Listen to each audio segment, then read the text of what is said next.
Hello, my name is Anna, and I know how challenging it can be to learn English. When I started, I struggled with pronunciation and remembering new words. But then I discovered that stories can be a powerful way to learn a language. Today, you will learn English through the story of Lily and her magical dictionary. As you listen, try to repeat the words and phrases with me. Speaking out loud will help you improve your pronunciation and remember new words more easily. Before we begin, make sure to turn on subtitles if you need them. This will help you follow along with the story and understand every word. Lily was a curious girl who loved to learn new things. She spent hours reading books, exploring new ideas, and asking questions. One day, while visiting her grandmother's house, she found an old, dusty book on a shelf. It was a thick, heavy dictionary with golden letters on the cover. Lily carefully opened the book and turned the pages. She read the first word she saw out loud. "Apple," she said softly. Suddenly, something incredible happened. A bright light appeared in front of her, and a shiny red apple dropped onto the table. She stared at it in shock. Where did it come from? Was this dictionary magical? Lily had no idea that this book was about to change the way she learned English forever. Lily picked up the apple and turned it in her hands. It was real. She took a small bite. Sweet and juicy. But how? She looked back at the dictionary, flipping through its old pages. The paper felt rough, worn from years of use. She hesitated, then tried another word. "Book," she said clearly. A bright light flashed again. Right in front of her, a thick book appeared on the table. Lily gasped. Was she dreaming? She reached out, touching the book's cover. Solid. Real. She opened it and saw words written inside. She couldn't believe it. This was amazing. She had to test it again. "Chair," she said with confidence. Another flash of light. A small wooden chair appeared beside her. Lily clapped her hands, excited. This dictionary wasn't just any book. It had a special power. But how did it work? She wanted to experiment more. She turned the page and found a new word. "Clock," she said. Nothing happened. She frowned. Maybe she needed to say it louder. "Clock," she repeated, this time more clearly.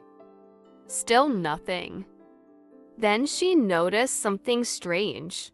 On the floor beside her, instead of a clock, there was a block of wood. A mistake. She thought for a moment. Maybe she had pronounced it wrong. She tried again, carefully saying the word. "Clock."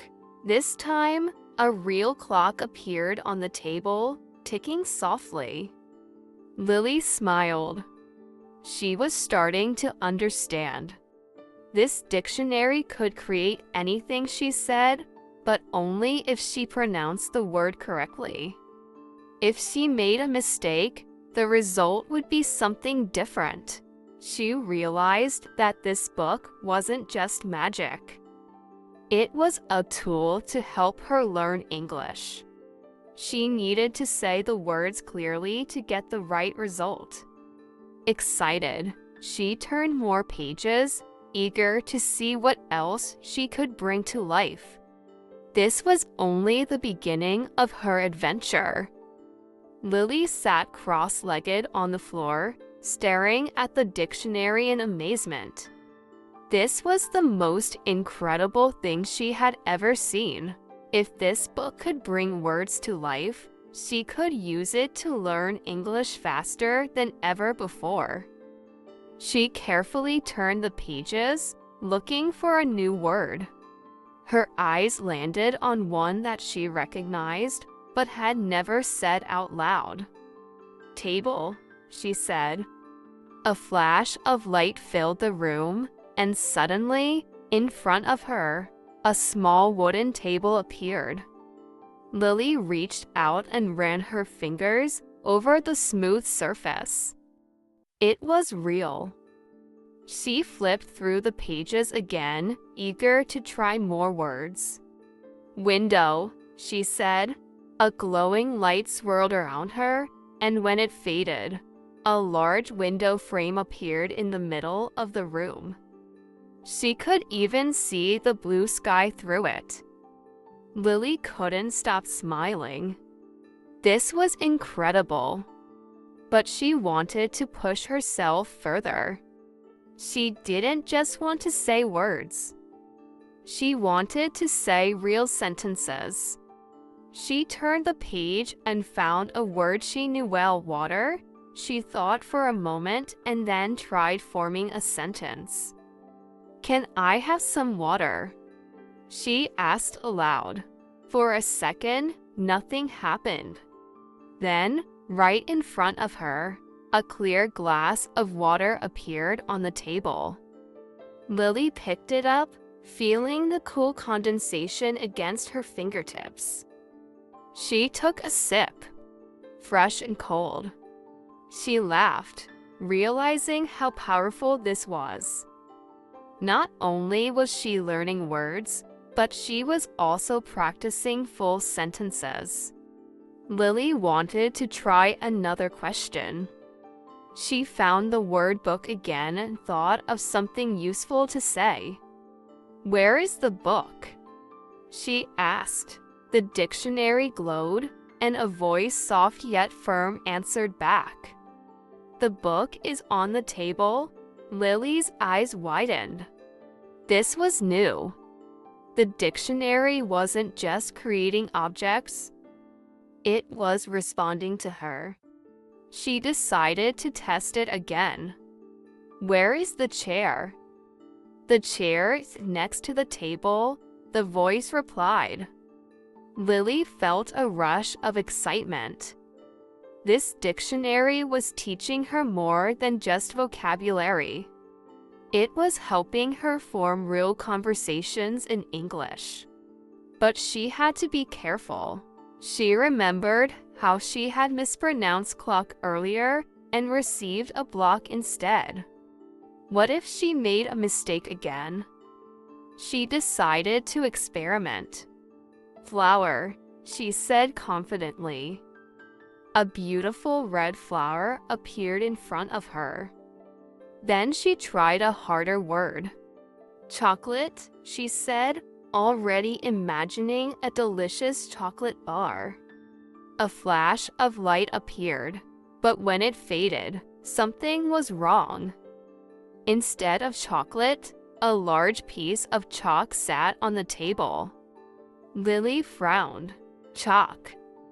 That wasn't what she wanted. She thought for a moment, then realized the problem. She had pronounced chocolate too slowly, emphasizing every syllable. She tried again, this time saying it naturally. "Chocolate." This time, a real chocolate bar appeared in front of her. She smiled, understanding the lesson. Pronunciation mattered. A small mistake could completely change the meaning of a word. She picked up the chocolate bar and took a bite, feeling proud of herself. This dictionary was going to help her learn English, but only if she practiced correctly. She needed to listen carefully, repeat words clearly, and form complete sentences. Lily looked back at the book, ready for her next challenge. She had only just begun. Lily put the chocolate bar down and thought about everything she had just learned. The dictionary wasn't just giving her objects. It was teaching her something important: correct pronunciation and sentence structure. She remembered her mistakes. When she mispronounced clock, she got a block. When she said chocolate incorrectly, she got chalk. It was clear that small pronunciation errors could completely change the meaning of a word. She decided to review what she had learned so far. The first useful phrase was, "Can I have some water?" She repeated it again, this time thinking of other situations where she could use it. "Can I have some coffee? Can I have a sandwich? Can I have some help?" She realized that this simple phrase could be used in many different situations. Then she moved on to another phrase. "Where is the book?" The dictionary had responded with, "The book is on the table." Lily thought of different ways to use this question. Where is my phone? Where is the pencil? Where is the key? She saw a pattern. The phrase "where is" was useful for asking about the location of things. Lily turned back to the dictionary and tried a new sentence. "Where is the chair?" Just like before, the dictionary responded, "The chair is next to the table." She nodded. This was starting to make sense. She decided to challenge herself by thinking of variations. Where are my shoes? Where are the books? She noticed something different. Instead of "is," she had to say "are" because shoes and books were plural. Lily smiled. She was learning grammar without even realizing it. She paused for a moment and repeated the phrases out loud, making sure she said each one clearly. Now she understood. Learning English wasn't just about memorizing words. It was about using them in real situations, saying them correctly, and understanding their meaning. She looked back at the dictionary, ready to try her new knowledge in a real conversation. Lily felt more confident now. She had learned new words, practiced pronunciation, and understood how to form simple sentences. But she wanted to take it a step further. Could she use these phrases in real-life situations? She decided to test herself. She walked into the kitchen, where her grandmother was making tea. She took a deep breath and said, "Can I have some tea?" Her grandmother turned to her and smiled. "Of course, dear," she said, pouring a cup of tea for Lily. Lily felt a small spark of excitement. It had worked. She had used English in a real conversation. Later that day, Lily was at school when her friend Emma started looking for something in her backpack. She seemed frustrated. Lily saw an opportunity to practice another phrase. "Where is your pencil?" she asked. Emma stopped searching and looked up. "Oh, I think I left it in my other bag," she said. "Thanks for reminding me." Lily smiled. It was happening again. English was no longer just words in a book. It was something she could use to help people and communicate. That evening, Lily sat on her bed, thinking about everything that had happened. Just yesterday, she was unsure about her English skills. But now, after using the dictionary, She had spoken English at home and at school. She realized that learning wasn't just about studying, it was about using what she had learned in real situations. She picked up the dictionary and ran her fingers over the cover. She didn't need magic to learn English. She just needed to practice every day. Lily decided to keep going. She would use English as much as possible, not just with the dictionary, but in real life. She turned to the next page, ready for whatever new word she would discover next. Lily closed the dictionary and smiled. This book had shown her something important, not just words, but the power of practice. She had started by simply reading words out loud, but by the end of the day, she was using full sentences to communicate. She had asked for tea, helped her friend find her pencil, and even learned to correct her pronunciation. She thought back to her mistakes. Saying clock wrong had given her a block, and mispronouncing chocolate had created chalk instead. But those mistakes had helped her learn. Now she understood that errors were part of the journey.